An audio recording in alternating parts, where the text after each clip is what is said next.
I'm heading home after a hard day's work. Okay, half a day's work.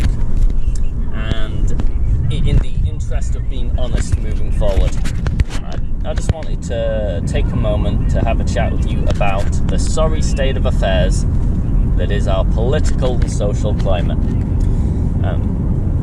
That's generally what I discuss. That is generally what I discuss. But this time I'd like to take a moment to discuss it with special attention to those we look to for advice and those we look to for how to think. Yeah, I guess those who kind of shape our way of thinking. Yeah, it's my personal opinion that like recently we've switched out role models as, instead of those that encourage us and offer us ways to think, those that tell us how to think so that we don't have to. Not only how to think, but how to exist in this world and be powerful so that we have powerful ideas without having to think. Which, of course, is a ludicrous statement in itself, because you can't be powerful unless you're willing to think.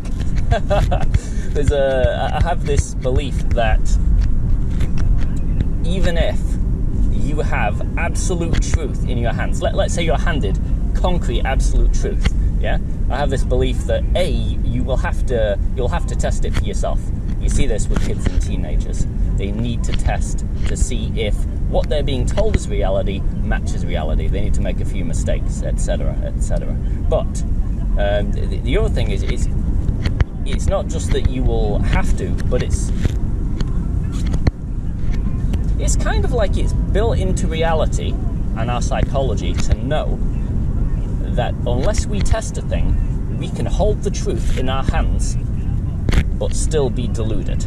We can still be living in delusion. Because here's the thing.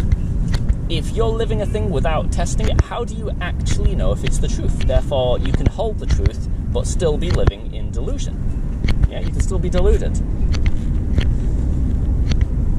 Because you haven't tested it. You don't know for sure. Yeah, that's the point. So, the idea of having people who tell us how to think so that we don't have to, and show us how to beat others in the argument, because that's really how to think without thinking. It's learning how to beat other people in an argument, or appearing to beat other people in an argument without actually being correct. Yeah, it's a very dangerous path to walk down, because then the people who form the arguments, or the people who are best at making others appear wrong when they in fact are wrong themselves, those are the people setting the standards on what you think. So they can make you think literally anything, provided they can make the other person appear wrong. You know, it's just a sad state of affairs when great thinkers like Friedrich Nietzsche are unpopularized among the masses because they say things that don't flatter our ego. Yeah? And what do I mean by that? It means that if everything, as Nietzsche believes, is an expression of power evolutionarily, which is hilarious, because our evolutionary studies suggest that exactly. You know, it's all about survival of the fittest. It's about preservation of power. So what he suggests is that maybe even love. I mean, Nietzsche isn't as considerate of people's feelings as me, but he says outright, you know, people's love is an expression or desire for power. Yeah, it's a means of attaining power. We don't do a thing unless it makes us powerful in some regard. That can be emotionally, psychologically, or for a variety of reasons. You know, environmentally, the thing, if it makes us powerful, we chase after it. Okay, because it leads to survival. Right? When you read his work, it's very difficult to refute that idea.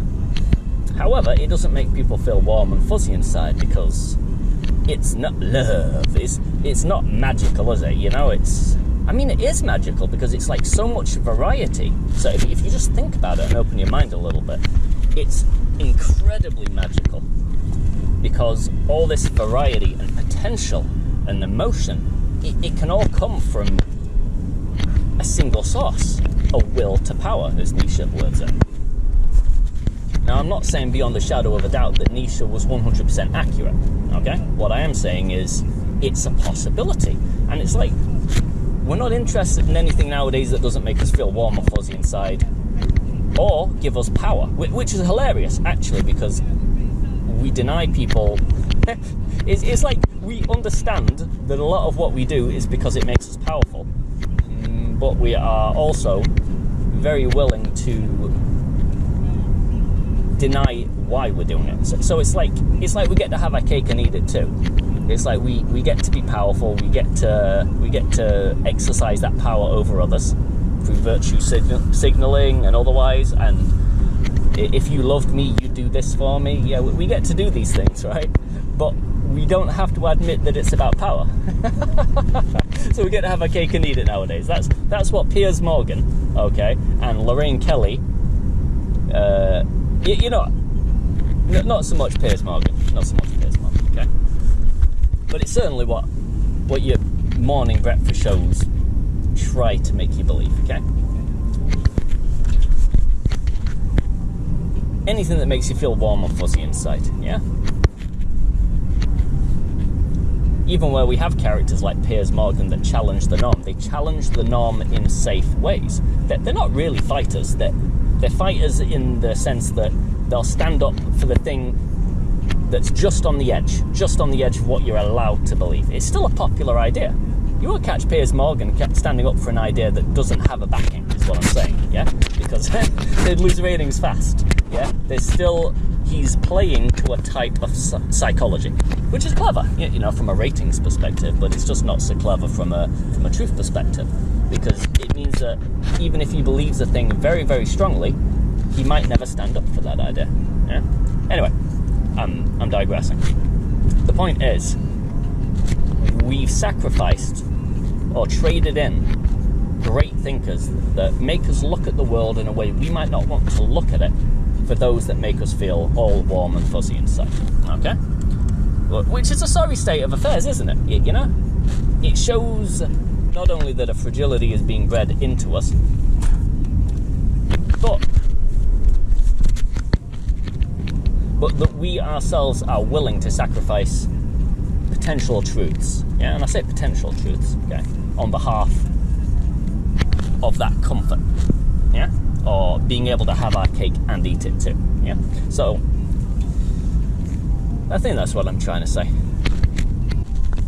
And I'm saying this specifically because I've heard recently the idea that, from popular thinkers, that the idea of order and chaos, age-tested ideas that come from civilizations that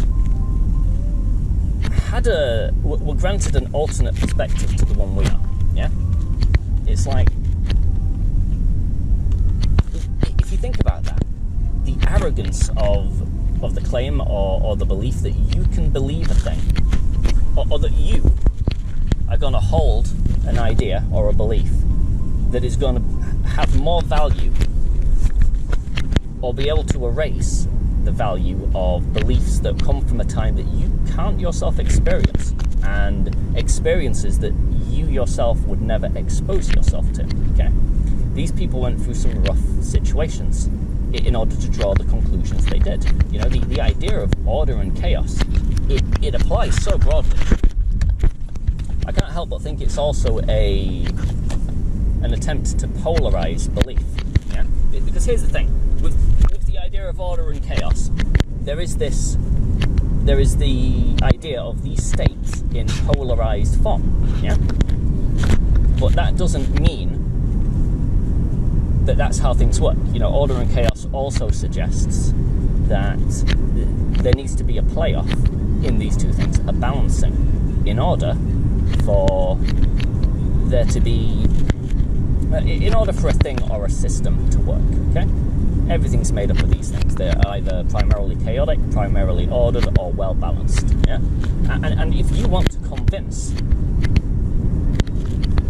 the masses that they need to be able to do, or to see the world a specific way, either primarily ordered or primarily chaotic, given a certain situation, you don't really want them believing in this idea of a balance of the two. You want them polarized, because a polarized person is much easier to control than one that sees the entire spectrum of value and all possible actions upon it.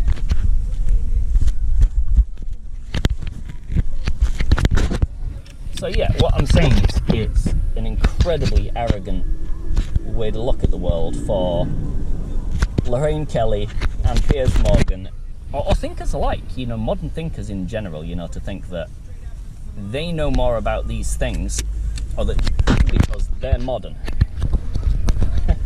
and therefore these ideas can just be erased. They can just be forgotten because Piers Morgan and Lorraine Kelly have told you so. From their